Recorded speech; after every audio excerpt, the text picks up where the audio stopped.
নমস্কাৰ মোৰ মৰমৰ বন্ধু বান্ধৱীসকল, তোমালোকক সকলোকে এই চাচনি চেনেল ইউটিউবে স্বাগতম। আজি আমি তোমালোকৰ মাজত সাই বাবাৰ কেইটামান মূল্যৱান উক্তি লৈ আহিছোঁ। তেনেহ'লে আহক আমি ভিডিঅ'টো আৰম্ভ কৰোঁ। খং, হিংসা, লোভ এই তিনিটা হ'ল মানুহৰ ডাঙৰ ৰোগ। এই তিনিটা কেতিয়াও আহিব নিদিব।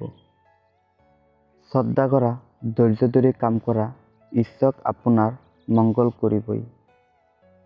যদি কোনোবাই মোক সহায় দিয়ে আৰু মোৰ ওচৰত আহে, তেনেহ'লে তাৰ মৃত্যুক লৈ কোনো ভয় পোৱা উচিত নহয়।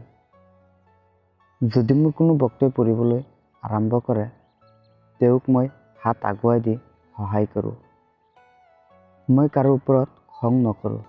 কোনো মা কি তাৰ সন্তানৰ ওপৰত খং কৰিব পাৰে? সাগৰ কি তাৰ পানী নদীক এৰি দিব পাৰে? ভোক লগা মানুহক অন্ন দিয়া, পিয়া লগা মানুহক পানী দিয়া, বস্ত্ৰ নথকা মানুহক বস্ত্ৰ দিয়া, তেনেহ'লে ঈশ্বৰক সন্তুষ্ট হ'ব।